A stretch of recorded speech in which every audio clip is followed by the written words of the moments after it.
Hello, and welcome back to another episode of Afters. Today, I'm joined by a truly visionary force in electronic music, Manu Miran, a Venezuelan-born, New York-based DJ via Boston, Massachusetts. In this episode, Manu Miran shares his journey through music, creativity, and resilience, offering a rare and personal perspective on navigating the industry while living with deafness. From shaping dance floors to breaking barriers, this conversation is one you won't want to miss. After listening to this episode, be sure to hop over to Afters the Pod on SoundCloud to hear Manu Miran's accompanying mix inspired by the intimate and sensual journey experienced in an Afters. Let's get into it. Hi, Manu. Should I say Manu Miran or should I say Manu? Manu Miran. Okay. Okay. Hi, Manu Miran. Hi, how are you? I'm good. Thank you so much for stopping by. Thanks for inviting me. Just want to pull up this little quote from your basement gig that you just played. Yeah. So it said, Manu Miran returns and you know what that means. Riotous house that pushes the floor to the brink of collapse. What a statement. That sounds nice. So how was the gig? It was really good. Definitely, I think the dance floor collapsed.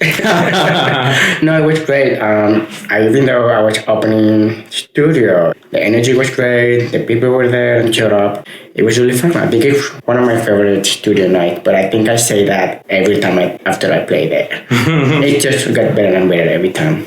Yeah, I think basement itself is just such a great place. Yeah, it is. But that night specifically was a great stack lineup. Yeah, and the lineup is in itself. Didix is a long-time friend of mine from Boston, and it's always nice to play along with her, and her energy is great. And Rachel Noon is someone I also know from a long time, and I think it felt like an old friends kind of lineup. Yeah. Did you stay till the very end? I stayed until maybe about 6:30 or 7. It was definitely, the sun was out.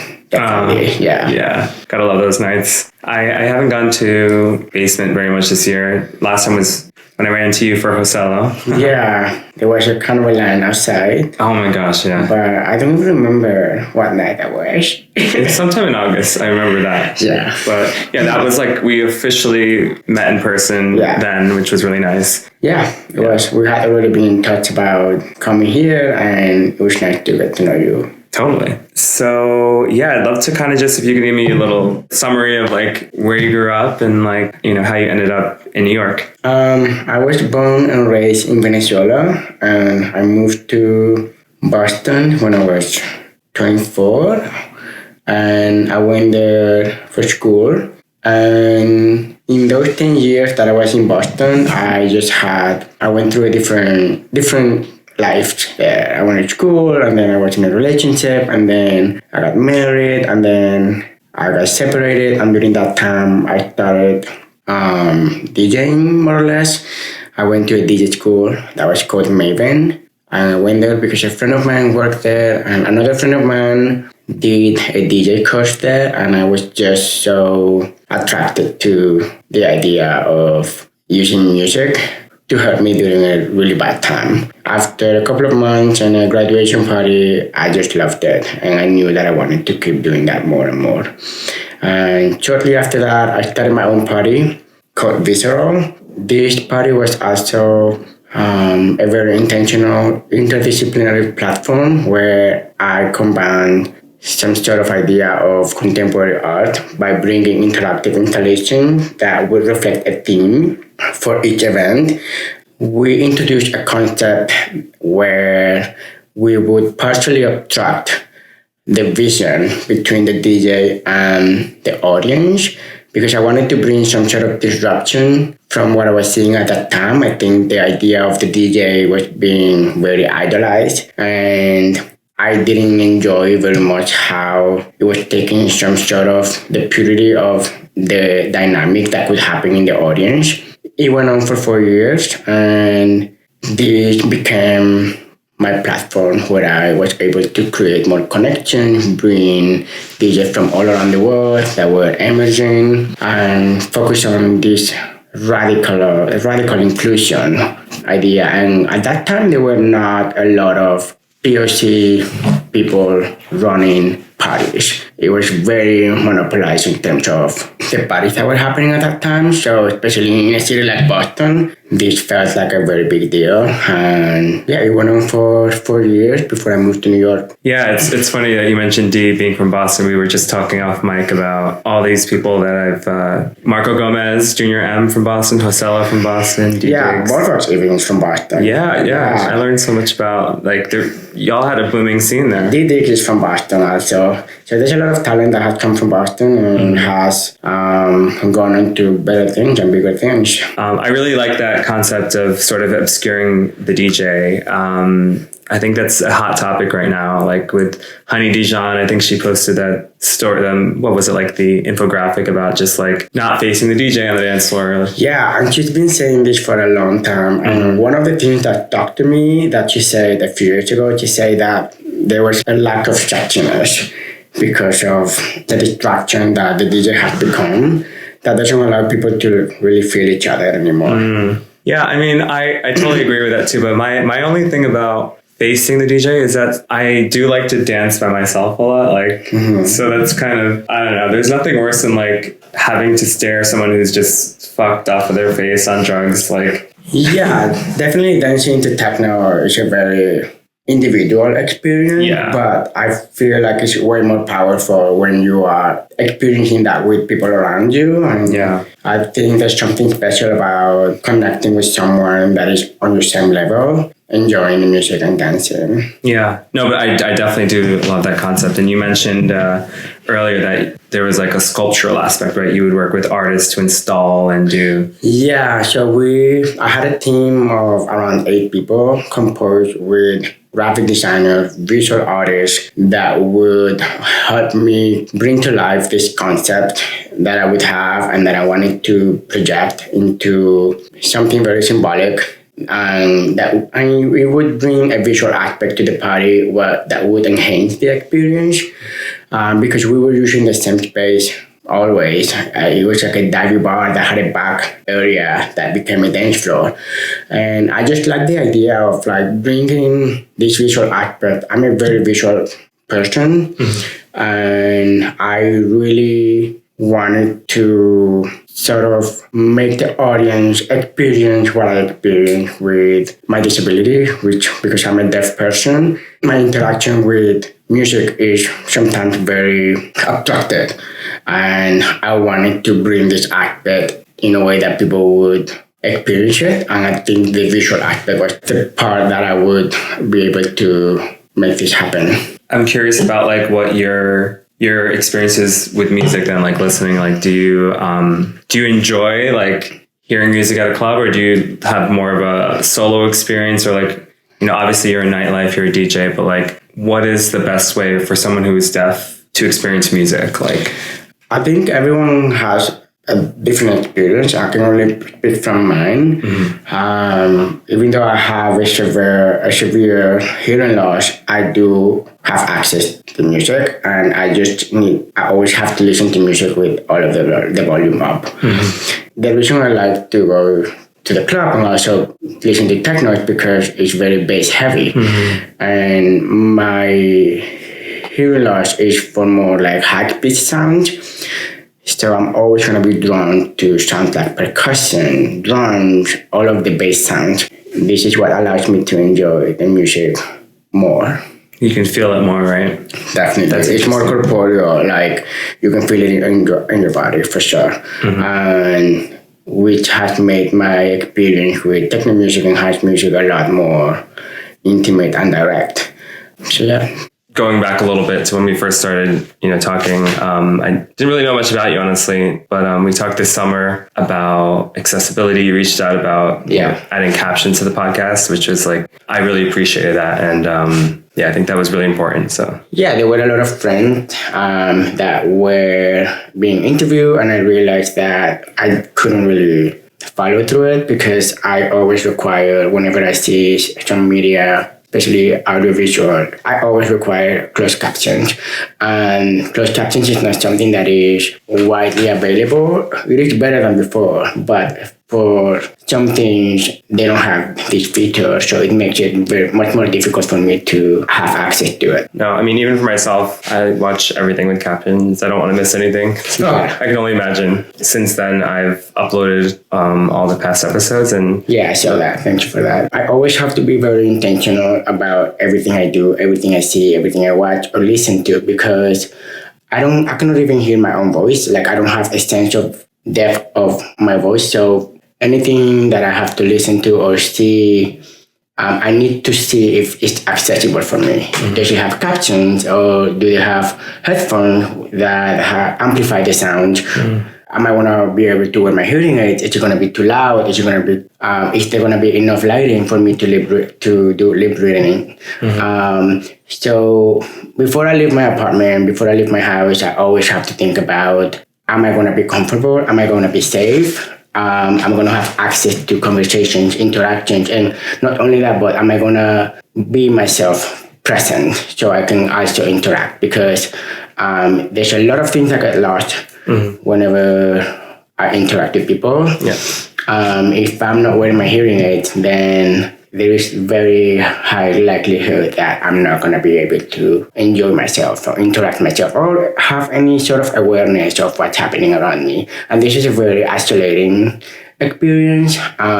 So rather than me getting into something that is going to make me feel that way, I have to make sure that everything there is available for me to interact with in the best way. I mean, that must also, we go to these dark clubs where you probably can't even see people lip reading too. That must be. Oh yeah, absolutely. And any kind of conversations is a fail.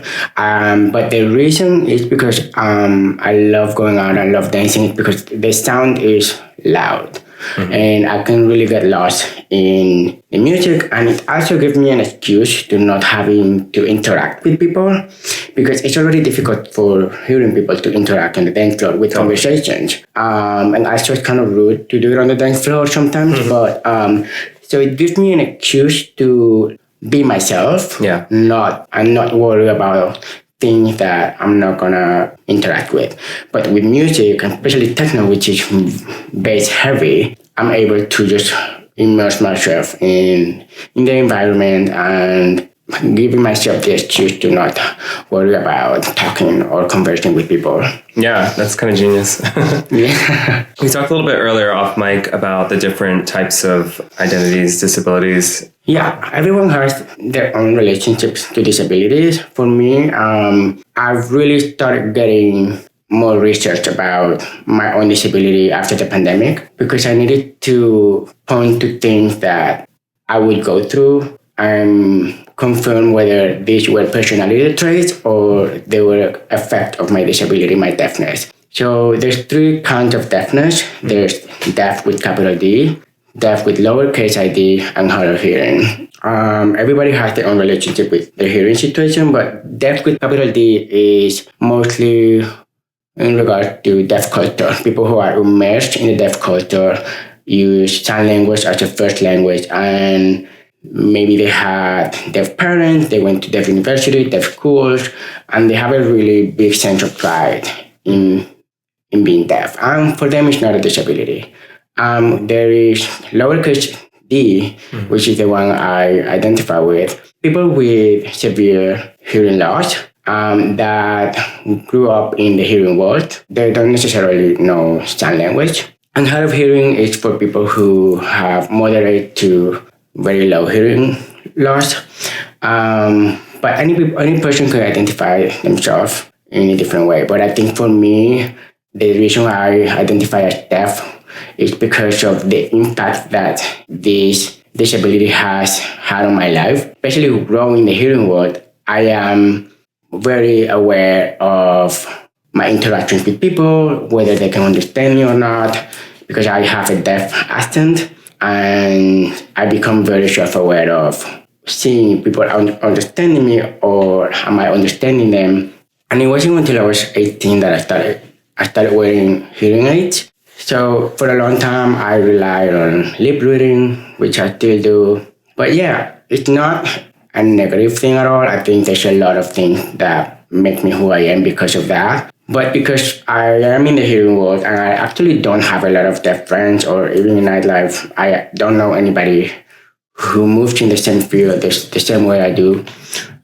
So yeah, it has had a big impact in my life and has made me having to take measures and become more intentional about the things that I do in order to have a more present life. I guess in terms of how others in our community can show up and be allies, do you have any advice on like what people can do to maybe take a step back and think about accessibility and the people around them? Well, I mean, there's a lot of different kinds of disabilities. I mean, for starters, there's invisible disabilities and visible disabilities. Deafness is an invisible disability. Mm-hmm. And one of the challenges that come with it is that because it's an invisible disability, there aren't obvious things that will let people know that you're deaf. A lot of the things that happen with this is that if someone is talking to me and I'm not wearing my hearing aid, which is a lot of the time, I don't respond or I don't hear them. So they create preconceptions of me based on my non-response, but they don't know why I'm not responding. So I have gotten a lot of times where I'm rude or I'm like self-absorbed or I'm sort of like eccentric. So there's a lot of sometimes negative connotations that come with people not knowing because they don't see it. A lot of the times I have to kind of let them know that I'm deaf. So there's less chances to have awkward encounters. Yeah. As for advice, so nightlife is, especially queer nightlife, is full of marginalized communities. And I think it's wonderful and so important because I include myself in this that the considerations are taken for race and gender and sexuality. But I would love to see more awareness and people being more empathetic to an extra layer of marginalized communities and their disabilities, because nightlife is such an active audio world and it's so physical, and they don't realize that a lot of people that like music, they don't feel like they can access to that. So I think my advice for promoters, especially for people who throw parties, is to always check the American Disability Act that came out in the 90s, and it has all of the requirements and things your parties and your events need to have in order for them to be accessible. And I think a lot of them comply with this, but I think it's harder when it comes to illegal raves or places that are very dark that don't necessarily do this. And I am a raver through and through, and as a deaf person, it's sometimes very challenging to know where to go or to see where's the bathroom, or it's always loud, so you cannot always ask people, or sometimes they're under the influence. So it's not the safest place, but because I'm intentional about the things I do and I figured out how to get ahead of these situations, and maybe I use my phone, or maybe I'm with a friend that knows my situation and sort of like stays with me when things they don't feel like very safe. But yeah, I think more empathetic. I've run into situations myself where people in nightlife have not been very empathetic, and I've been in this position to having to advocate for myself, and then realizing that I'm in a public position to call out things that I think they're unfair, or especially when it comes to perpetuating stereotypes about deaf people. It's important to recognize what are those things that are not okay. Just like people are super aware when it comes to gender and sexuality. Yeah. You mentioned something that just had me thinking as well. Like, I think it would be great to, when you go to a venue, they should like give you some kind of map. I feel like that would be good, so you know where things are. Because I mean, obviously love the raves, I love the dark spaces, but there's times where it's overwhelming because it's loud and you're just overstimulated. And the strobe lights, they don't help with your vision. So, they enhance the experience, but also it can go wrong really fast. So there are things that help, like having some signs with the lineup. So the less you give the chance people to ask about things, the better conditions you are in order to comply with accessibility features that every space should have.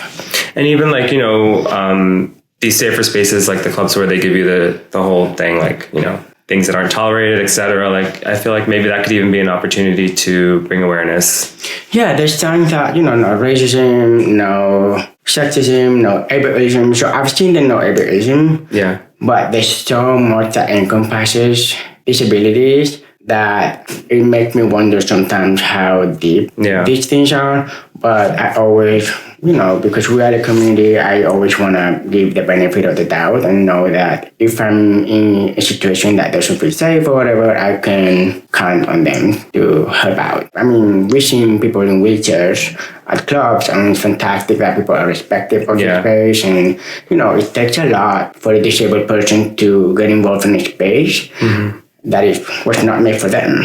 Yeah. So that empathetic aspect of it is really important. And not looking down and not pity these people. One thing that people don't know about disability is that a lot of them are very proud. And myself, I don't know, I go back and forth sometimes because I don't have a lot of hearing, but I'm not deaf enough to immerse myself in deaf culture.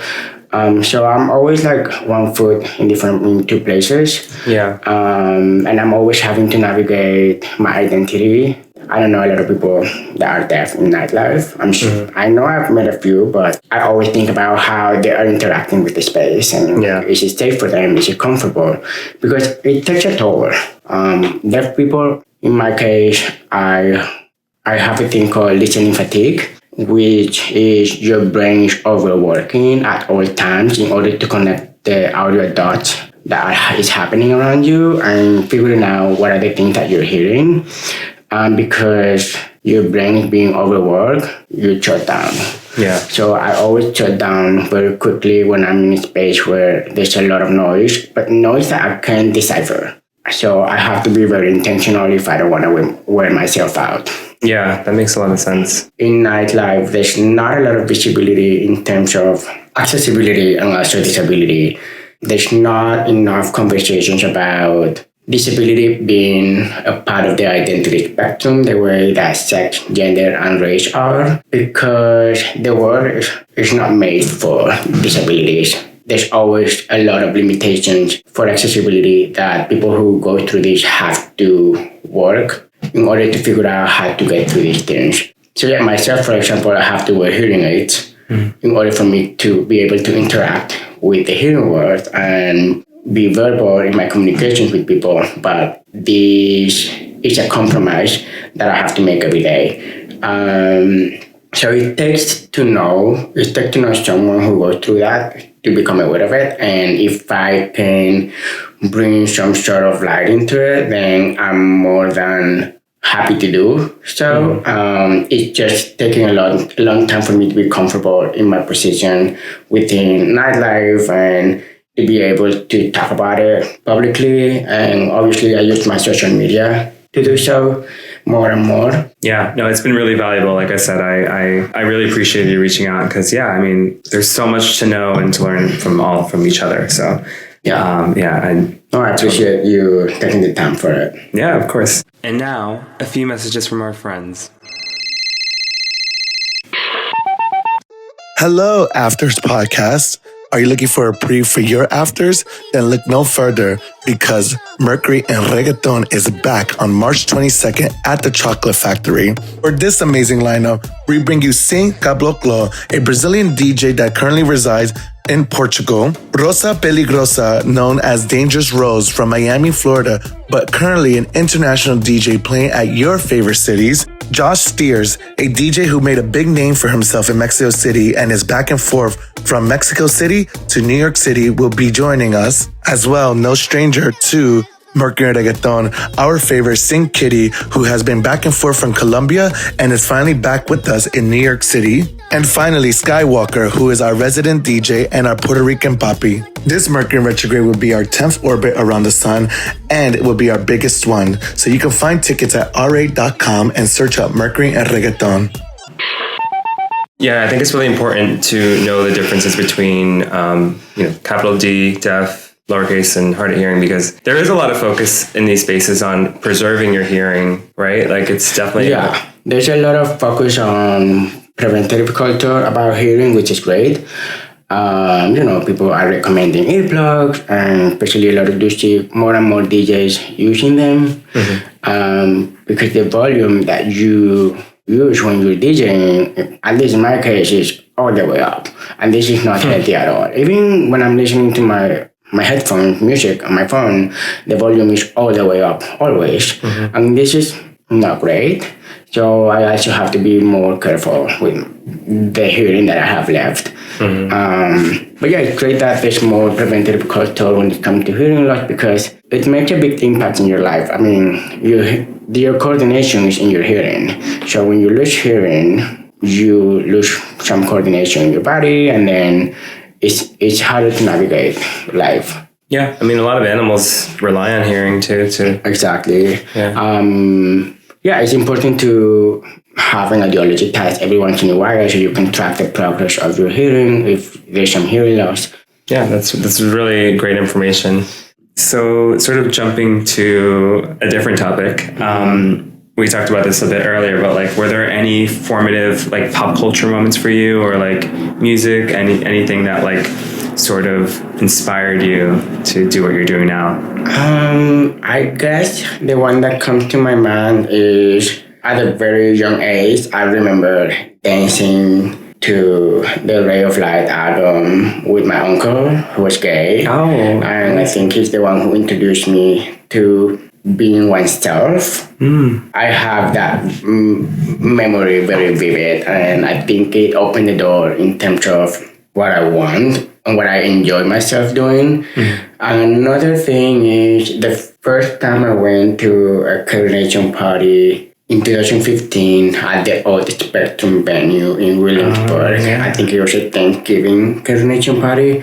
Was that the one by the Rose Bowl? Yeah, I don't remember how I ended up there, but I remember getting there and being like, I found my place, or I found where I belong. And before that, I had been coming to New York for 4 years already, 5 years, and I would always stay with a friend in the city. And I remember coming from Boston a lot during that time. I never felt anything that made me feel attacked in New York, culturally speaking. Yeah. One day I went to Brooklyn, I stumbled into that party, and that's when I started to be like, okay, I don't know what I want to do, where I want to go. That moment really inspired me to keep looking for this sense of community that happened in a creative sense that I was yearning for a long time. Wow. I mean, yeah, it's honestly, you were saying that, I was just smiling because I'm just like, it's hard to even imagine, because Carrie Nation is so huge now. Like, that space was so small. Like, it was very small, very hot, very tight. I stayed there until the end, and it became a reference for me to build my life, my creative life. Yeah, I know, that's such a great memory. And of course, Ray of Light, I've also been listening to it recently. Yeah, too. I think it was last year, I closed one of my sets. I studied with the Sky Fit Hamilton. Oh, that's so good. And that felt like such a moment for me in terms of like memories with my uncle. And I have very nice memories because my uncle, I felt at that time, was the only person who would understand me without even telling me why. Yeah, he was my guidance in terms of like, be authentic, be yourself, and because I'm like you. But that was always unspoken, obviously. I was too small to understand why I felt that affinity with him. But yeah, he was obsessed with Madonna and Marilyn Monroe, and I definitely... and those references, I did not understand what they were, but it was like a pop culture reference that I still enjoy and feel attached to. And I think when I played Sky Fit Heaven, it felt like a memory of him being with me.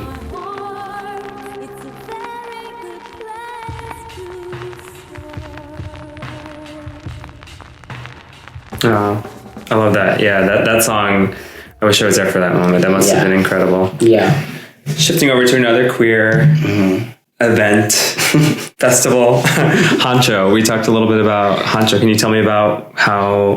Honcho is a it's an interesting one for me because it was the first one after the pandemic, and I had a lot of hesitations accepting this gig in 2021. It had been a long time since I felt creative, and when they invited me again, because I was invited in 2020, the one that was canceled, I had like a lot of performance anxiety, and I didn't know if I was feeling creative enough to do it. They had offered me to do it the year after if it wasn't feeling comfortable, but I knew that it was something that I had always been wanting to do for a long time because I've been going to Hunters since 2016, and that was like a goal for me to do, and it was like the right time to do it. No matter how I was feeling it, I knew that I had to bring myself up to get over myself. And at that time, I was not doing my parties anymore. I moved to New York during that time, so I was in a limbo identity-wise. And for me, Honcho, I took that as an opportunity to reintroduce myself as a DJ. And it was a highlight of my career, really. I felt like a different person. I think there was a moment of before and after. And it allowed me to break through into New York. And yeah, it was a wonderful experience that made me reconnect with myself and kind of position me to really know what are the sounds that I wanted to do and play with. And yeah, it felt like a reconnecting moment. Yeah. I'm just curious in terms of, I know it's annoying to like box yourself, but how would you describe like what you put into your sets, like what sort of journey you take your listeners on?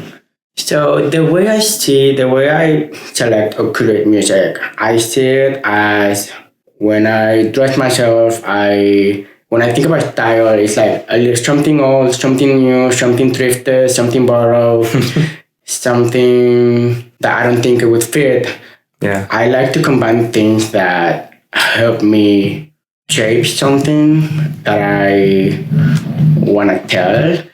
And I try to find the narrative between all of these tracks and sort of tell a story that I want to tell. It's a combination of things from the past, the present, and the future. So with your sets now, how you build them, is there any music or genres that are off limits for you, or do you kind of just have full, you just kind of go? No, I think I've been lucky to play a lot of different parties. Like, for example, I've played Pappy Juice a few times and Basement, and they don't have really anything to do much with each other. So yeah, I like to bring versatility into my sets, and also, but always keeping them sensual and dance heavy. And those are really the things that people take away from my sets and that come back to me when they comment on something. They always say it was sensual or I dance very hard. And I think these are the things that are constant in all of my sets. And I think that's what I like to bring. Yeah. So you love the feedback. You love when people are like...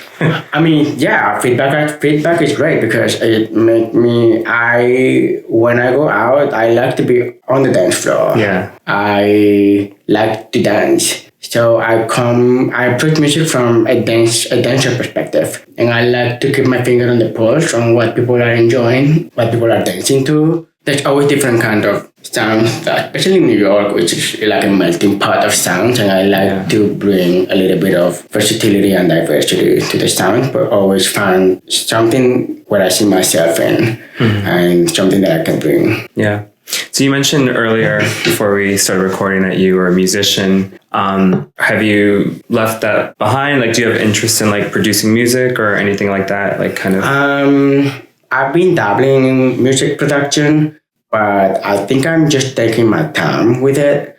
I'm focusing a lot right now on playing music. But yeah, it's definitely something that I'm interested in. I think there's a lot of pressure right now in terms of having to learn music, and the bar has been raised for DJs because the oversaturation of DJs right now and the competition and the amount of parties that are happening, and I think that has raised the bar for what a DJ is expected to do. I think production is something that I'm interested in. I'm being experimenting with it, but it's not something that I can say I do at all. Yeah. Yet. Do you think that that's a result of the pandemic, like people just learning at home, like the amount of DJs? I mean, it's being democratized. Not everybody has access now to DJing a lot in a way that hasn't before. Like I had to go to DJ school. But someone who has a controller can learn pretty easily. It's not rocket science. Yeah, I think there's a lot of DJs right now. I think this is a conversation that has been happening, especially since the pandemic. But there's been a lot of glamorization of DJs, and that has sort of made DJing a little bit more democratized, which is great. I think everyone should play whatever they want and learn whatever they want. But yeah, it has raised the bar for what is expected from a DJ to do. And yeah, I'm willing to go there if it's organic. Yeah, and it's given birth to so many memes about like not enough memes. dancers on girl the memes. At the end of the day, a party is just a party. Yeah, that's such a great way to put it. So I was just curious about like if you were going to curate a lineup for like a festival, if someone was like gave you a budget and you could put whoever on you wanted, are there any artists that like you would like to spotlight or anything like that? It's funny because before I moved to New York, I applied for a grant, a $15,000 grant to do a creative project. And my proposal at that time was to do a weekend there, like 3 days in a row in Boston of parties, and basically expand my platform into a 3-day thing. And at that time, I remember writing up my dream lineup, and a lot of these people include J.G., Joaquin, Carter Butcher, Curry Nation. There's a lot of new talent that I really appreciate right now. A Butterfly 3 is someone that I really admire. There's someone called Ariana Grot. She was a transgender woman from Venezuela that I looked up for so long. She sadly passed away last year, but she was always at the top. Yeah, I think that's my dream lineup. Yeah. I think I have a lot others in my mind, but I cannot recall. I know it's hard to put people on the spot with that one. Yeah. But I am curious about, we talked about the deaf community earlier. Are there any other like DJs doing what you're doing, or like? So as far as I know there's an organization in London called Deaf Rave, and there is this guy who has been able to create workshop festivals, parties that are for deaf people. And this is something that I've been seeing happening. But in terms of my own access to the community, I am still figuring out that part of my life and how it plays into nightlife. I think my focus right now is how to become a better advocate for myself in ways that I can contribute and make better for other people. Because I know there are other deaf people. Like whenever I go to other parties, sometimes I catch people wearing hearing aids. And I know that I'm not the only one going through this. In terms of working in nightlife, I'm not aware at the moment, but I am figuring out right now how to be a better advocate for myself and trying to fill those gaps that I see that can be better for a more inclusive environment, because nightlife, it prides itself in being inclusive, but sometimes it's to the extent of limited inclusiveness. And for me, it's important to bring myself and my perspective in the way that I can provide for myself so it can be better for others. This is kind of a silly question, but like, I don't know how much experience you have going to AFTERS, the AFTERS. This podcast is like, a play on the word. It's like, Oprah had the after show or whatever, like just having a conversation. But do you have an opinion on like what makes for a good AFTERS? So like you're at basement and you're going somewhere else. Like what is a good AFTERS moment for you? What does that include? I think a good afters is music. First of all, music that feels appropriate to the environment. Second, good energy. People who are there to give, not to take, is important. That's a good one. Yeah.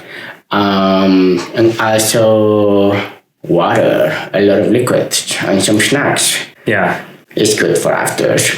And make sure that the people are there have the best intentions and look out for each other if something goes wrong. Yeah. Because it can happen.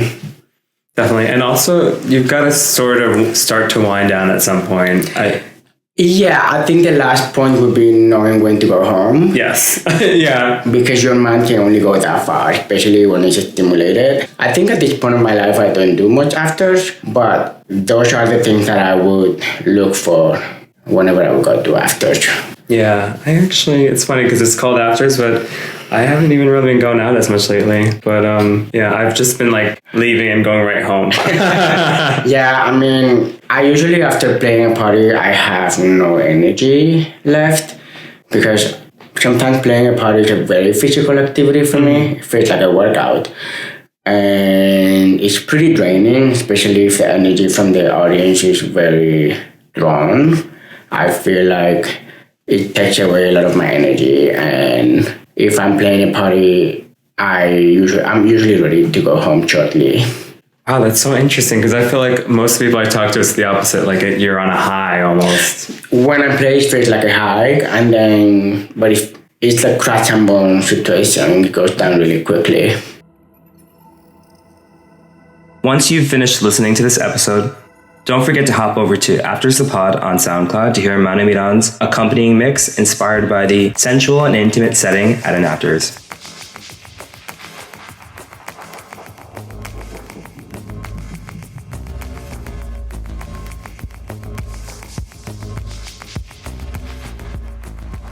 Do you have like any practices for when you're getting ready for a set? Like, is there anything that you do? Like, something that I do is that my sets are pretty methodical. They're very. I don't improvise a lot. The improvisation, especially when it's a short set of 2 hours or 2 hours and a half, for me that's not enough room to allow myself some improvisation. I think I'm able to tell a more cohesive story if I can have a beginning, middle, and end. I feel like it's more thoughtful that way for me, and I'm just usually able to pre-read the room before I go to a party. And if I feel that what I'm playing is not given, then I'm able to improvise. Yeah, there's not a lot of improvisation in my set. Only when I feel that it's not giving or I'm not reading the room right. Yeah. But my sets are predetermined most of the time.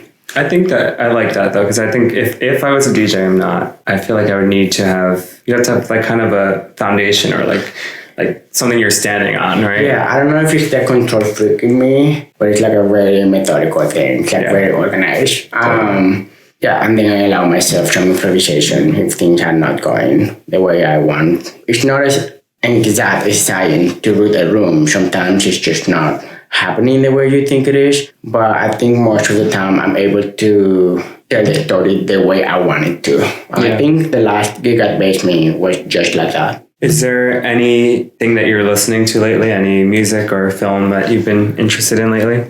I just the new EP by DJ Pareja from Argentina is very good. I've been listening to the new FKA Twix. I was not able to go to her show because I was playing a party that same night. Yeah, those are two of the things that I'm listening the most. I've been listening a lot to, there was this disco diva from the 70s called Amish Tour. She sings a song mostly known that is called Knock on Wood. I've been digging into her very short musical history, and I found that she has very untraditional disco songs that have 80s sound that are very unusual for disco. So yeah, I find her to be very underrated, and I don't think people talk enough about used to work as a very amazing disco diva. She was known for wearing really outrageous costumes, and she was a dancer. So I found that in her music, there's a lot of dancing sounds that makes you want to dance. And yeah, I think she came out in 1979 when disco was already dying, quotation marks. And her disco music is kind of avant-garde. She has a cover of Light My Fire in a disco. The Doors? Yeah. Oh, wow. Which is a disco song. Yeah, I've been enjoying her music a lot. It's a part of a disco moment that I hadn't been able to get to know before. But yeah, I think she's a very underrated diva. Disco diva. Yeah. We'll have to link her in the pod. Yeah, I recommend you a song called The Letter. That song is amazing. Okay. I'm hoping to play it one day. Please do, yeah. What are your thoughts, or what has your experience been playing outside of New York, outside of the United States? Like, what are the crowds like? How is your So this year I had the chance to travel to South America. I went to Peru and Argentina, and I was able to get to know other scenes that have a lot of common things with the scenes in the States, but have their own personality, especially from the audience perspective. And it's been an amazing experience to be able to bring some of New York to other places, but also bring some of Venezuela. I was able to play in Vietnam last fall, a year ago actually. That's cool. In Hanoi, in a club called Savas, which is one of the most beautiful clubs I've ever seen in my life. For a party called Schnack. I got to know the queer community there, which is small but very passionate. I don't know, it just had broadened my perspective on what makes people dance, and it has reaffirmed my path. The reception that I had was pretty incredible, and I'm planning to do more trips to South America. I found my connections there very welcoming and receptive to what I have to bring. And yeah, it's been a really good experience to go outside of New York and get to know other corners in the world that I also enjoy techno and house. Yeah. They have their own amazing talent of producers and DJs. I love that. It must especially feel good going to South America and Latin America, being received. Yeah, especially being from Venezuela, it made me reconnect a little bit more with that part of me. And also, Mexico City is another place that I feel like it's a whole second home for me. Yeah, and I can bring my own background to these places and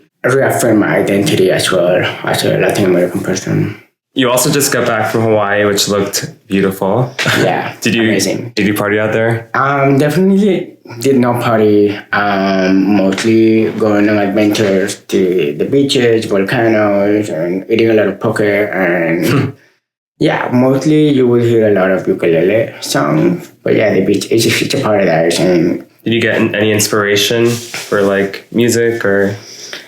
Not really. I mean, I think this is the first time in a while that I really was able to disconnect. Yeah, I was with my partner, and yeah, I'm still readjusting from that trip because I love the beach. I growing up in Venezuela, close to the Caribbean Sea. That is such a big part of my identity.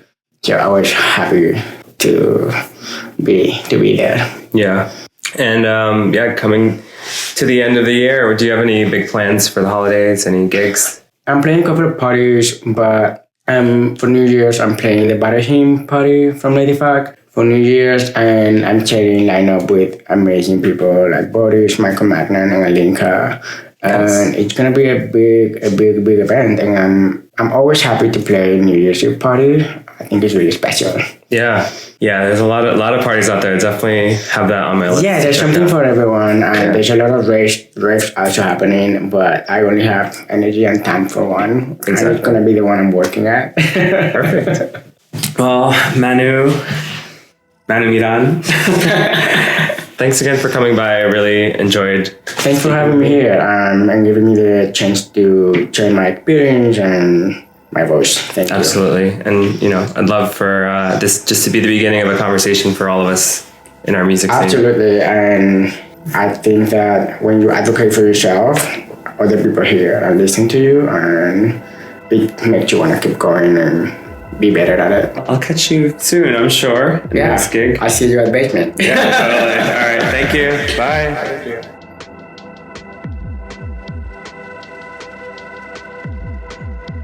This episode of Afters the Podcast was recorded, edited, produced, and mastered by Anthony Cuellar. Show art by Waldo Baez. Original music by Nicolo Bernardi. Be sure to follow Afters the Pod on SoundCloud for an exclusive mix from every artist featured here, as well as mixes from my favorite established and emerging DJs on the scene right now, made just for you. That's Afters the Pod on SoundCloud. If you feel inclined, please share, rate, and tell a friend about Afters the Pod. This is a fully DIY project with the goal of archiving our culture for us now and for future generations.